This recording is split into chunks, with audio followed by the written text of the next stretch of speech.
दोस्तों, आप सभी को मेरा नमस्कार।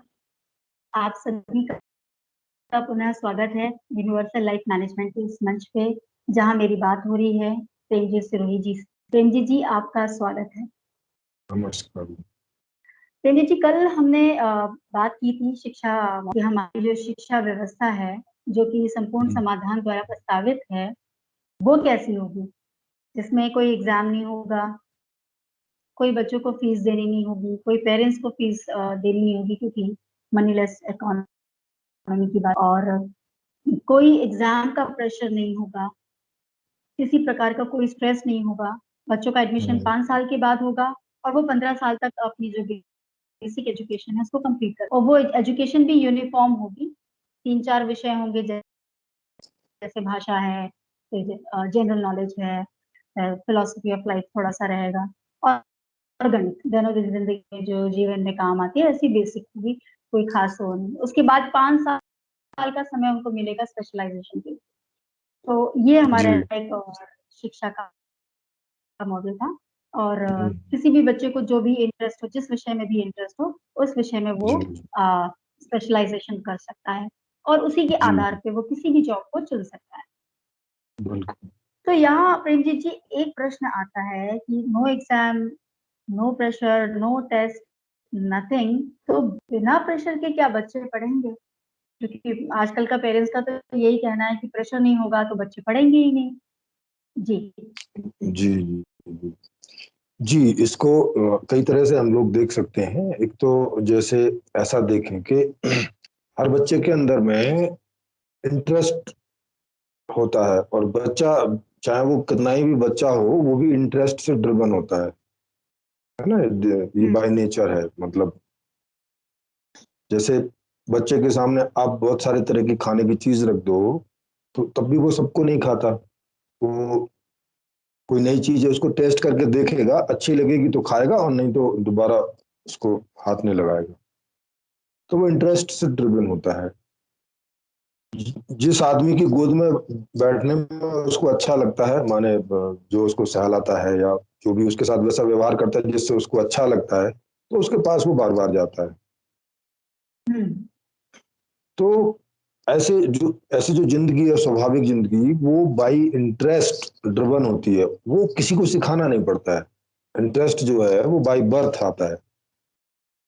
कि जब भी जो बच्चा जन्म लेता है, और उसका जो भी कंपोजिशन है, जो भी ये बॉडी में बहुत सारे जो तत्व हैं, उनका अपना एक प्रीपोजिशन है, अपने कंपोजिशन है कि कौन सा तत्व कितना परसेंट है, क्या है, किसमें कौन सी चीज कम है, ज्यादा है, या इस तरह से। तो उससे उसकी लाइकिंग्स होती हैं कि क्या चीजें उसको पसंद आएंगी और क्या चीजें उसको पसंद नहीं आएंगी। ये उसको ऐसा बाई बर्थ मिलता है, जिससे कि हर बच्चे की पर्सनैलिटी अलग होती है बाई बर्थ ही। तो पर्सनैलिटी अलग होती है, मतलब पर्सनैलिटी माने पसंद और नापसंद अलग अलग होती है। इसी से बच्चा ड्रिवन होता है। तो जैसे इन चीजों में पसंद नापसंद होती है, वैसे ही ज्ञान लेने के मामले में भी पसंद नापसंद होती है। हर बच्चे को कोई ना कोई टॉपिक, कोई ना कोई सब्जेक्ट पसंद आता है, कोई ना कोई लिमिट तक। तो इस इंटरेस्ट के आधार से, तो जब वो स्कूल जाएगा, तो वहां पे जो टॉपिक रखे होंगे, जो विषय रखे होंगे, वो उनको इंटरेस्ट के हिसाब से लेगा। तो उसके उनके जो जो भी इंटरेस्ट होंगे, वो उस हिसाब से उसमें इंटरेस्टेड होगा। रुचि होगी, उस रुचि के हिसाब से वो उसमें उस सब में एंटेंगल होगा, इंगेज होगा। और ये बात, क्योंकि वहाँ जो टीचर्स वगैरह होंगे, उनकी ट्रेनिंग वगैरह ये सब ऐसी होगी कि ये उनको समझ में होगा कि जो बच्चा जिस चीज की तरफ आकर्षित हो रहा है, जिस टॉपिक की तरफ आकर्षित हो रहा है, वो उसको उसी को पढ़ाएंगे। ये वहाँ उस तरह का सिस्टम होगा। तो अब चूंकि इंटरेस्ट बेस होगा, और प्लस वहाँ खेल कूद और वो सब तो होगा ही होगा, क्योंकि बच्चे हैं तो बच्चों के लिए वो सारी चीजें वहाँ होंगी। तो वहाँ बच्चा खेल कूद के चक्कर में जाएगा, और खेल कूदने का कोई लिमिट नहीं है भाई। तुम स्कूल के बाद, स्कूल के पहले, और स्कूल मुश्किल से 2 घंटे का होगा शुरू में, वो भी खेल खेल में ही उसमें सारी चीजें होंगी।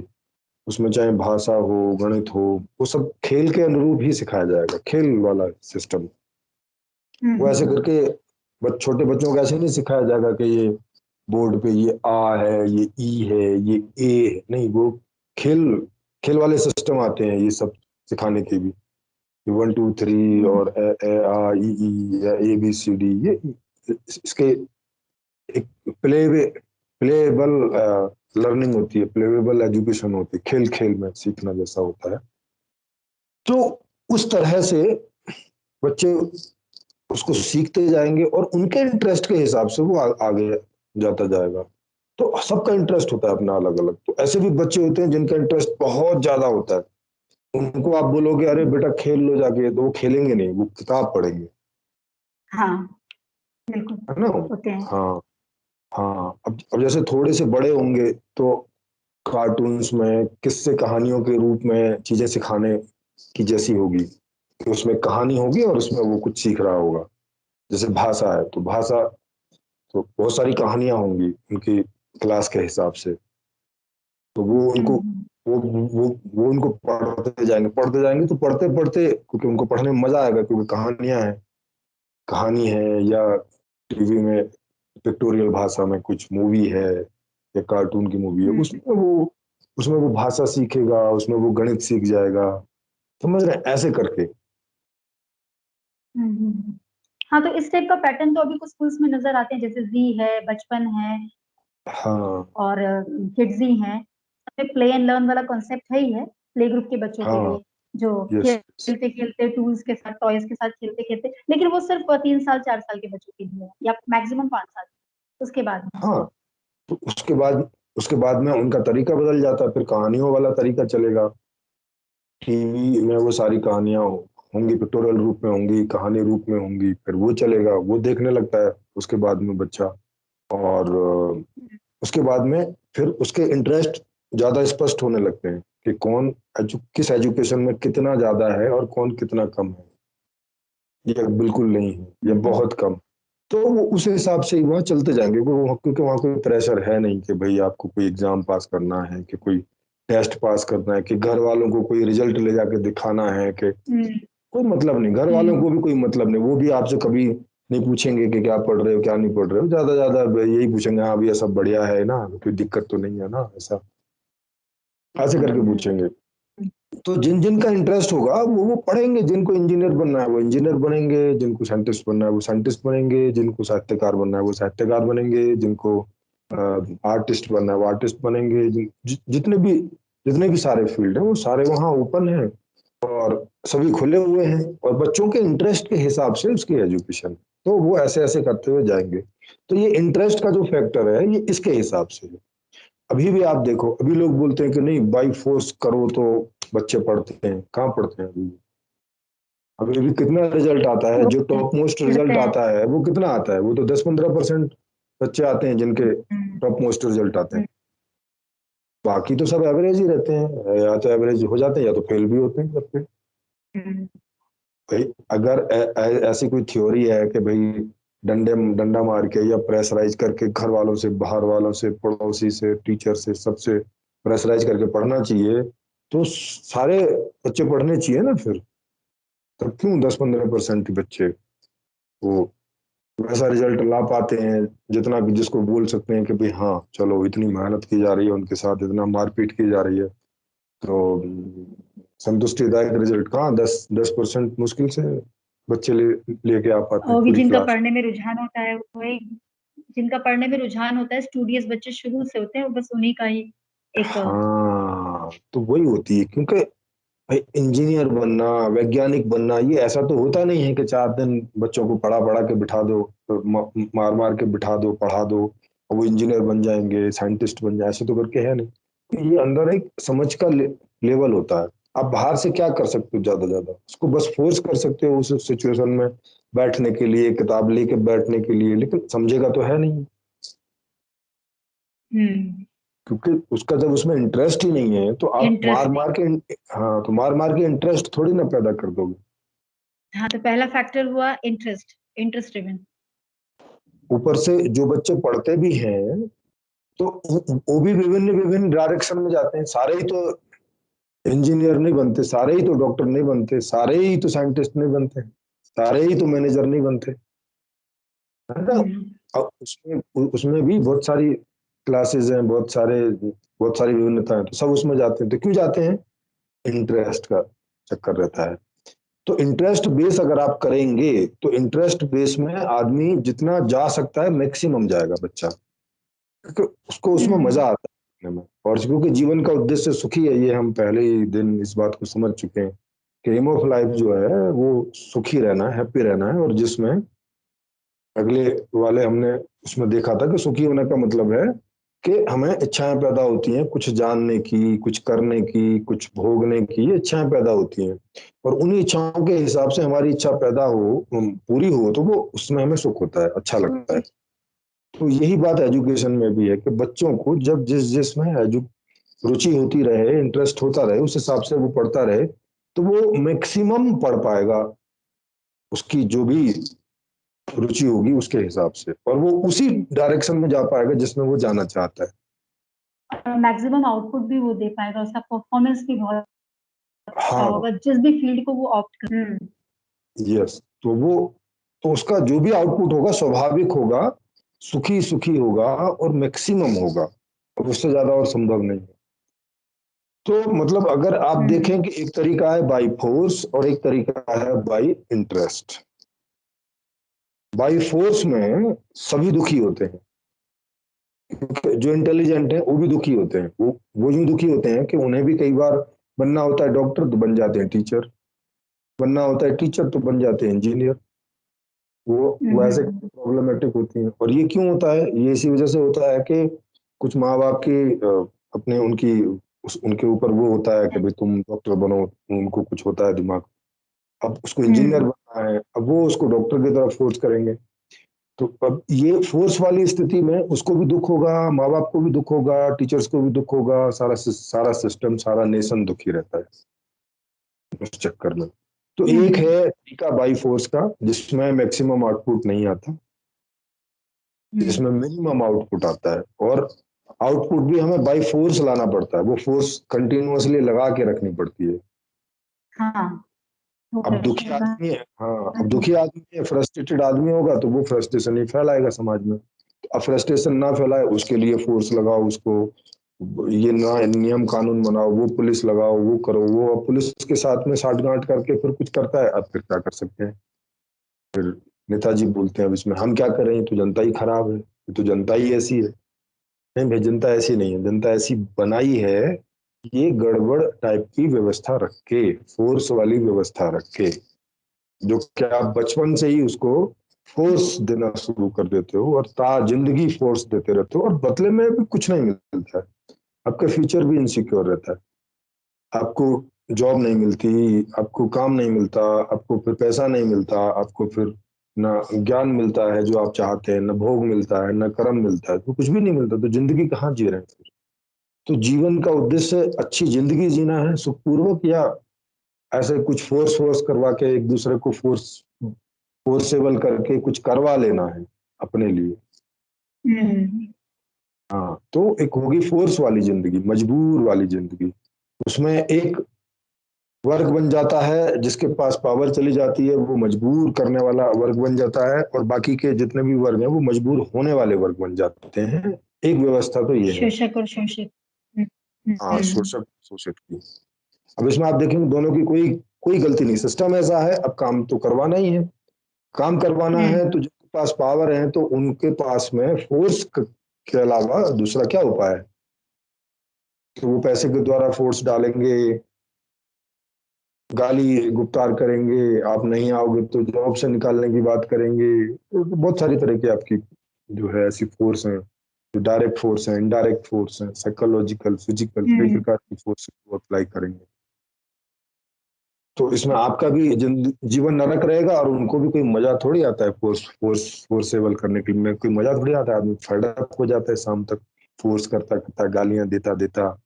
और तो टीचर्स भी एक तो परेशान हो जाते हैं डिसिप्लिन मेंटेन करने में, क्योंकि टीचर्स भी मजबूर है, पीछे से प्रेशर है, पेरेंट्स के सामने भी उनको बताना है कि उन्होंने जिन बच्चों को पढ़ाया वो बच्चे अच्छे निकले, तो वो फिजिकल भी यूज करते हैं फोर्स, और जी, मेंटल टॉर्चर भी एक तरीके से होता है, टीचर्स को करना पड़ता है बच्चों के साथ। यस, तो उसमें तो अब आप, एक ये तरीका है जिसमें बेकार वाली नेगेटिव, मतलब ऐसी पर्सनालिटीज बनेंगी जो कन्फ्लिक्टेड होंगी, कंफ्यूज्ड होंगी। हम्म। जी। हम्म। तो एक तो ये तरीका है जिसमें कन्फ्लिक्टेड और कंफ्यूज्ड वाली पर्सनालिटीज पैदा होती हैं। कन्फ्लिक्टेड तो इसलिए कि करना कुछ चाहते हैं, करना कुछ पड़ता है, ये हो गया कन्फ्लिक्टेड। कंफ्यूज्ड ये हो गया कि जो भी वो करते हैं उसमें से पूरा सुख सुख नहीं आता है, उसमें से दुख भी आता है। क्योंकि उसमें से पैसा आ रहा है तो ठीक है, पैसे से हम दूसरे सामान खरीद रहे हैं, वो सुख आ रहा है, लेकिन वो हमारा इंटरेस्टेड जॉब नहीं है, इंटरेस्टेड एजुकेशन नहीं है, तो वो दुख आ रहा है।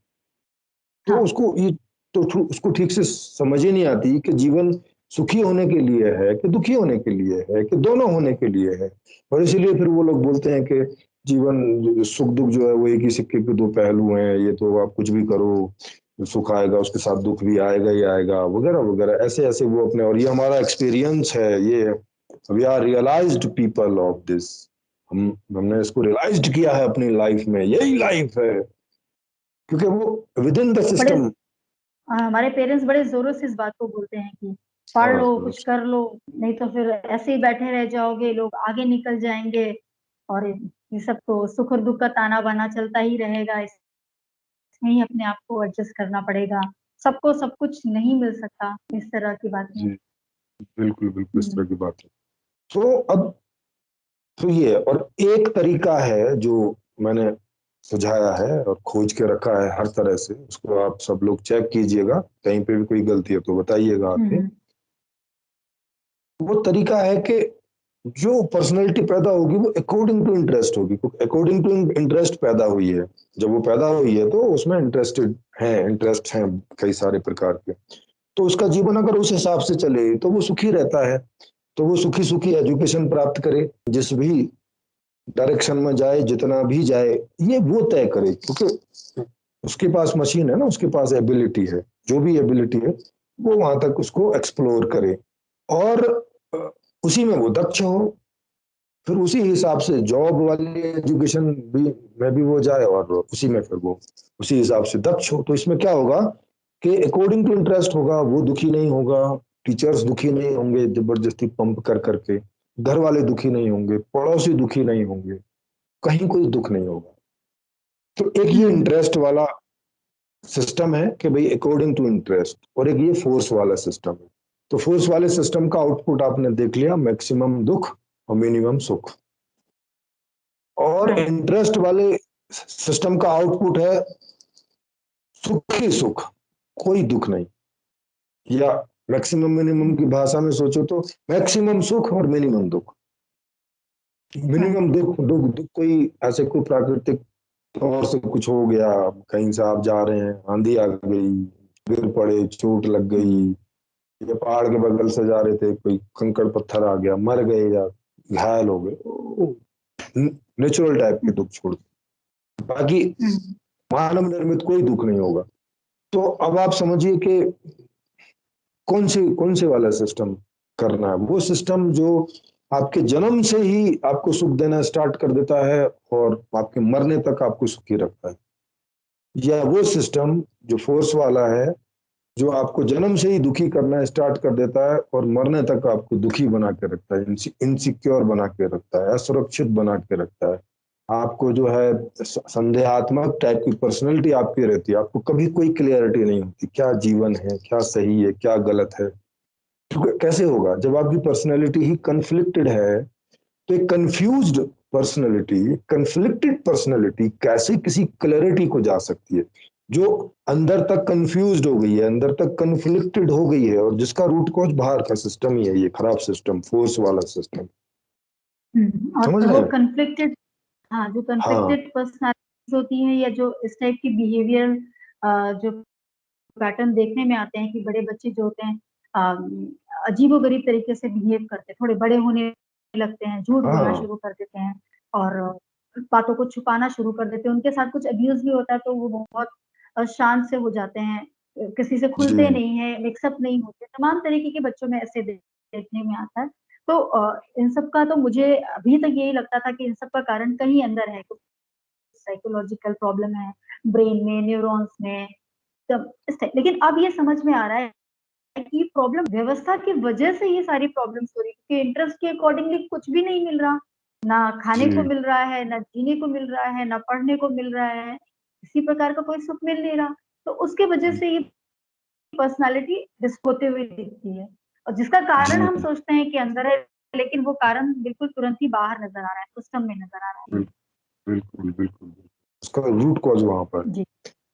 तो अभी तो इसमें आप देख सकते हैं कि अगर आपने जो है ऑब्जर्व किया हो कि बच्चा जब बहुत छोटा होता है, जैसे जब बोलना शुरू करता है और लगभग 3 4 5 साल तक वो झूठ नहीं बोलता, तो उसको आप जो हाँ। पूछो उसको जो उसने देखा होता है वो ऐसा ऐसा बता देता है जो देखा होता है।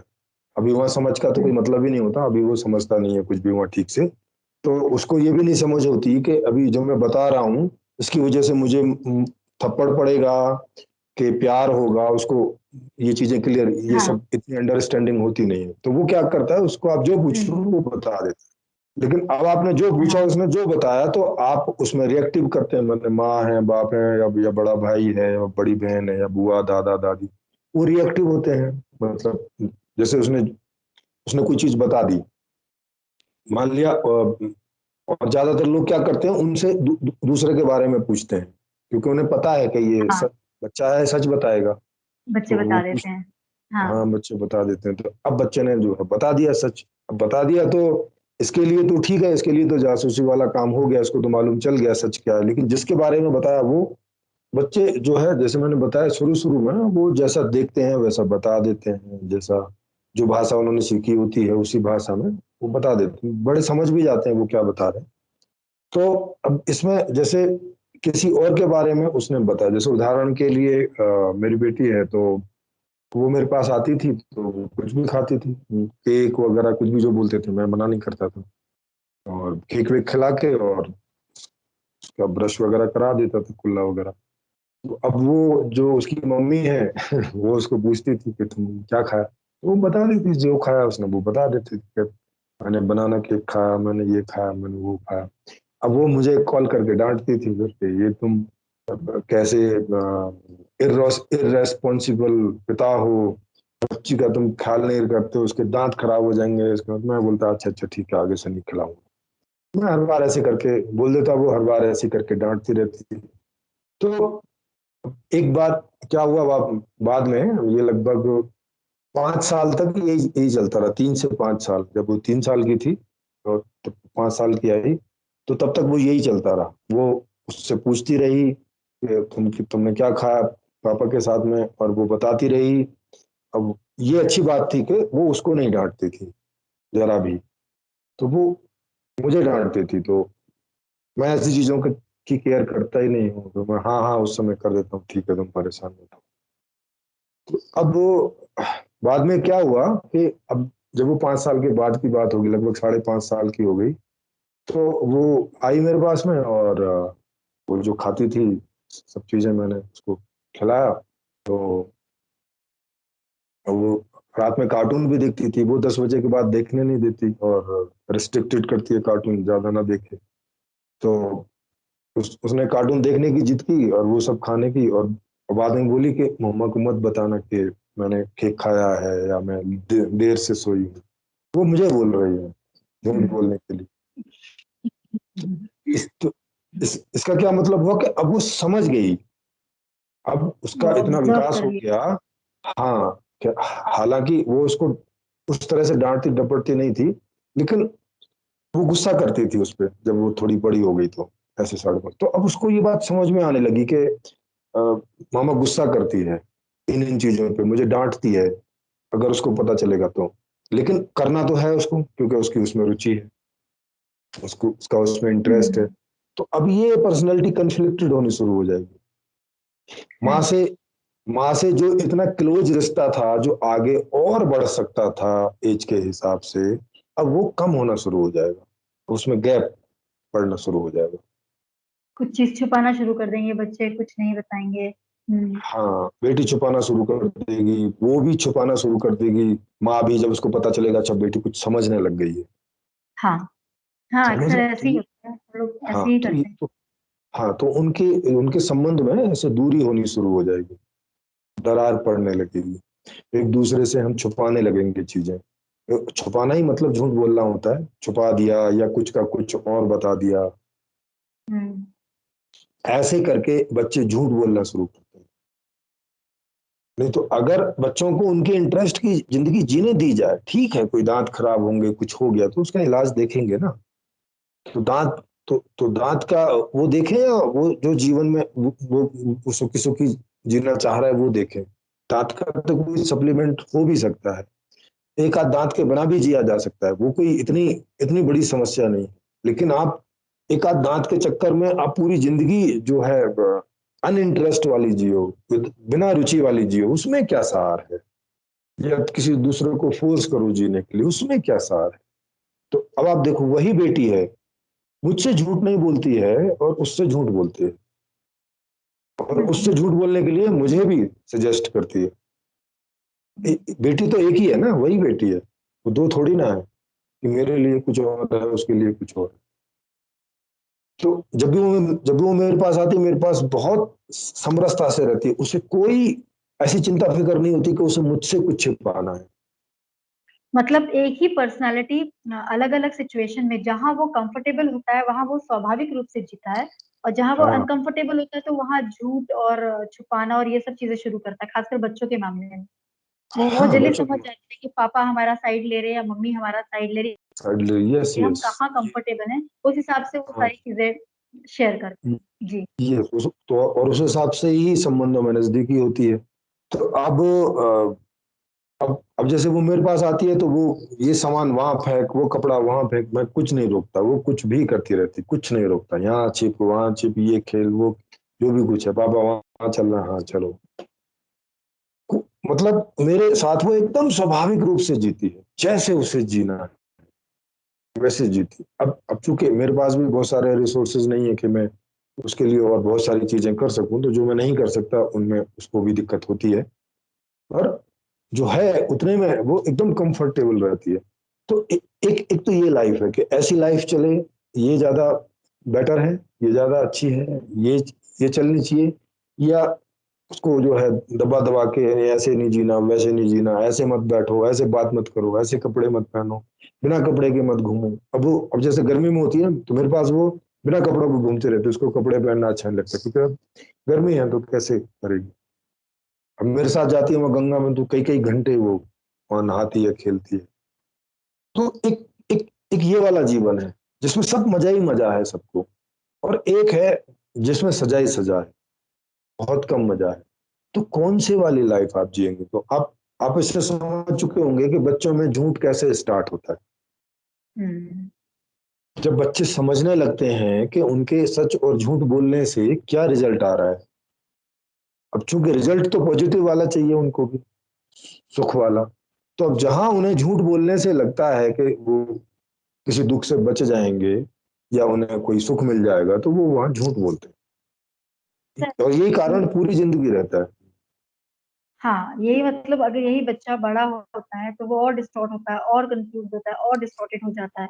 यही कारण है कि बड़े हम हो भी जाते तभी हम बातों को छुपाते हैं, कुछ लोगों से शेयर करते हैं, कुछ को नहीं बताते हैं। Yes yes. अब यही बच्चे हैं, यही बच्चे बड़े होके माता पिता बनेंगे, दादा दादी बनेंगे कभी। तो आप बताइए, डिस्टॉर्टेड, सब लोग डिस्टॉर्टेड होके जी रहे हैं एक दूसरे के साथ में, तो कैसे संबंधों का सुख आएगा, कैसे क्लोजनेस बढ़ेगी, कैसे क्लैरिटी होगी, कैसे ऑनेस्टी आएगी समाज में, कैसे प्रेम पैदा होगा, कैसे हार्मनी पैदा होगी, कैसे एक दूसरे के साथ वो जो है विश्वास पूर्वक जिएंगे, कैसे उनमें एक दूसरे के लिए बिलीव पैदा होगा, कैसे उनमें एक दूसरे के लिए मित्रता पैदा होगी। और ये पॉजिटिव सारी चीजें नहीं है तो उतनी ही मात्रा में नेगेटिव होंगी, शत्रुता होगी, जेलसी होगी, ईर्ष्या होगी, ये सब चीजें होंगी ना फिर। तो अब ऐसी पर्सनालिटी के रूप में जीना है कि जिसमें ये दोनों विरोधाभासी चीजें हैं। इसीलिए उसको बोलते हैं कि ये जगत विरोधाभासी है। जहां आप किसी एक एक चीज के साथ जी नहीं सकते हो, केवल पॉजिटिविटी हो ऐसा करके नहीं है। या तो सारी छोड़ दो, या तो मर जाओ। और या तो आप पॉजिटिविटी रखोगे तो नेगेटिविटी भी उसके साथ आएगी। वो क्यों बोलता है सब? वो ऐसा इसीलिए बोलता है कि वो विद इन द फ्रेम देख सोच रहा है, क्योंकि फ्रेम गलत बनाया हुआ है, व्यवस्था गलत बनाई हुई है। उस व्यवस्था का परिणाम ऐसा आ रहा है कि दोनों चीजें आ रही हैं, तो कन्फ्लिक्टेड है सारा का सारा, विरोधाभासी व्यक्तित्व है सारा का सारा जो बन रहा है सबका। और एक विरोधाभासी व्यक्तित्व दूसरे विरोधाभासी व्यक्तित्व के साथ व्यवहार कर रहा है, तो यही रिजल्ट आएगा जो आ रहा है। कभी लगेगा कि मेरे फेवर में है, कभी लगेगा कि मेरे फेवर में नहीं है। जब लगेगा कि फेवर में है तो प्रेम प्रदर्शित करेगा, लगाव प्रदर्शित करेगा। जब लगेगा कि मेरे फेवर में नहीं है तो शत्रुता प्रदर्शित करेगा, गाली गलौज करेगा। वही तो हो रहा है, आप देख ही रहे हैं समाज में। तो कैसा जीवन आपको जीना है? तो झूठा जीवन आपको जीना है, अस्वाभाविक या सच्चा और स्वाभाविक जीवन जीना है। तो जो जैसा जीना है वैसी व्यवस्था हमें रखनी पड़ेगी। तो अब ये लोगों को सबको तय करना है, क्योंकि खोज के मैंने बता दिया है। तो अब ये सब लोगों को तय करना है कि भाई कैसा जीवन जीना चाहते हो आप सब, व्यक्तिगत रूप से, पारिवारिक रूप से, सामूहिक रूप से, क्योंकि इस व्यवस्था का आपको हर तल पर असर पड़ता है ना। ये तो मैंने आपको खाली पर्सनैलिटी के उस पर बताया कि जो हम जिस, और ये एजुकेशन वाला पार्ट है खाली। अभी तो ये आगे का पार्ट तो अभी इसमें बताया नहीं, उसको फिर कभी रखेंगे संबंधों वाले टॉपिक में। ये तो वो है जो बच्चे की पर्सनैलिटी डेवलप हो रही है। अगर ऐसा सिस्टम रहता है जैसा कि आज तक का है, तो यही पर्सनैलिटियां होंगी। कोई एक आध परसेंट लोग होते हैं जो थोड़े ज्यादा, जिनका जो समझ का स्तर है वो बहुत ऊंचा होता है, वो थोड़ा बड़े होके अपने अंदर करेक्टनेस कर लेते हैं। वो पॉजिटिव पॉजिटिव को एक्सेप्ट करते हैं, नेगेटिव को थोड़ा डिनाई करते हैं एक लिमिट तक, जहां तक संभव होता है। तो वो थोड़े लगते हैं कि ये अच्छे लोग, गांधी जी जैसे, सुभाष जैसे, या ऐसे लोग जो कोई कोई मामले में बड़े अच्छे साउंड करते हैं। तो वो क्यों करते हैं? क्योंकि उनकी समझ का लेवल ऐसा है कि वो समझ की वजह से नेगेटिविटी को सीज करके रखते हैं, नेगेटिविटी को लिमिटेड करके रखते हैं, और पॉजिटिविटी को इनहेंस करके रखते हैं। लेकिन वो स्वाभाविक नहीं है उनका भी। ऐसा नहीं है कि उनका स्वाभाविक आ रहा है, हाँ, वो मैनेज करते हैं इसको। जैसे आप मुझसे पूछो तो मैं बहुत मैनेज करता हूँ। मैं अपने अंदर बाहर से कोई भी वजह से नेगेटिविटी को, मैं जो है जैसे ही मुझे पता चलता है मैं सीज कर देता हूँ। मैं उसको अंदर अधिकार नहीं देता कि वो मेरे अंदर जाके और मेरी पर्सनैलिटी का हिस्सा बने।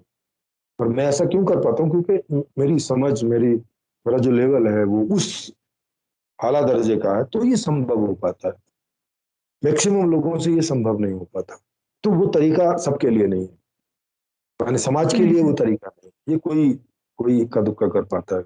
और इसीलिए आपको ऐसे आदर्श टाइप के व्यक्ति दिखाई पड़ते हैं समाज में। कभी कभी कोई कोई, हजारों लाखों में कोई एक दिखाई पड़ता है।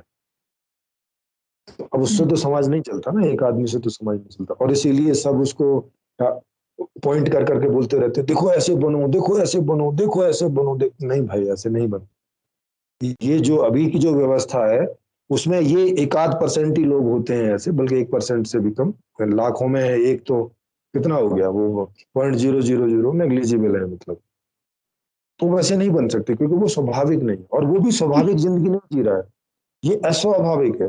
भाई मैं क्यों ये इस ढंग से मैनेज करूं? मैं भी तो ऐसा ही चाहूंगा ना कि ऐसी जिंदगी हो कि स्वाभाविक रूप से जीऊं। मैं क्यों इस बात के लिए अलर्ट रहूं कि अरे ये बुराई आ गई इसको रोको, और ये अच्छा आ गया अच्छा इसको। मैं क्यों ऐसा वहां जा वो एक सॉफ्टवेयर बनाऊं अपने अंदर इसके अलर्ट के लिए? ऐसी जिंदगी हो ना कि बस बढ़िया ही बढ़िया आता हो भाई, नो इनसिक्योरिटी, कोई ऐसी चीजें मैनेज करने की जरूरत नहीं। और व्यवस्था प्रेम जी अलाउ नहीं कर रही ना, व्यवस्था ही तो लोगों को ऐसे जीने हाँ, नहीं नहीं दे रही। करती अब अलाउ, अब बिल्कुल। आपने खोजा है जो संपूर्ण समाधान, तो उद्देश्य भी यही है कि सब लोगों तक ये बात पहुंचे कि अब हर तरीके से सुख जो है पॉसिबल है। हमारी जो हाँ, व्यवस्था अगर हो जाएगी तो हम हर तरीके से सुखी रह सकते हैं। अब बिल्कुल।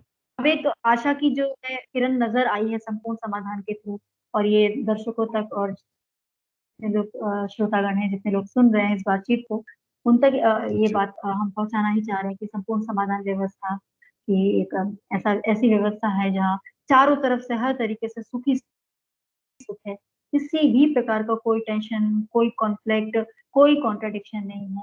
और इस बुक का लिंक डिस्क्रिप्शन में मिल जाएगा, आप लोग इसे फ्री में डाउनलोड करके पढ़ सकते हैं। और जी प्रेमजीत जी, आप फेसबुक लाइव हर अल्टरनेट डेज करते हैं और फ्री कॉन्फ्रेंस पे हमारी मीटिंग्स भी होती हैं, वहाँ भी आप एज अ वक्ता आ सकते हैं। यदि आपके पास कोई ऐसा कॉन्सेप्ट हो या कुछ भी ऐसा डिस्कशन करना हो, किसी भी विषय को विस्तृत रूप से समझना हो, तो आप सभी का स्वागत है। और मैं आप सब लोगों से ये रिक्वेस्ट करना चाहती हूँ कि एक बार इस व्यवस्था को आप पढ़िए, जांचिए, देखिए कि ये व्यवस्था कितनी एप्लीकेबल है, आपको इस व्यवस्था में क्या ऐसा नजर आता है कि जो नहीं हो सकता, उस पर भी हम बातचीत करेंगे। और प्रेमजीत जी, आज तो हमने बच्चों के बारे में बात किया कि वो प्रेशर में पढ़ेंगे या नहीं, या वो झूठ क्यों बोलते हैं। और अब हम आगे के एपिसोड में संबंधों के ज्ञान और विज्ञान को समझेंगे गहराई से, कि कैसे जी पर्सनालिटीज जब बहुत से हो जाती है डेवलप, तो कितने तरह के साइकोलॉजिकल डिसऑर्डर्स, तमाम जी तरीके जी के डिसऑर्डर दिखाई देते हैं। और ये जिसके लिए व्यवस्था रिस्पॉन्सिबल है, ये आपने जी अच्छे हाँ से जी अपनी जी फाइंड हाँ निकाल कर रखी है। जी बिल्कुल बिल्कुल। तो अगली बार संबंधों का जो बड़े लोगों के संबंध है आपस में, लोगों के संबंध, पड़ोसियों के संबंध, गांव के एक दूसरे से संबंध, देशों के संबंध, ये सब इस पर अगले उसमें चर्चा करेंगे। जी तो आप सभी को जी हाँ, नमस्कार। जी जी जी, आपका धन्यवाद, सभी को नमस्कार। जी।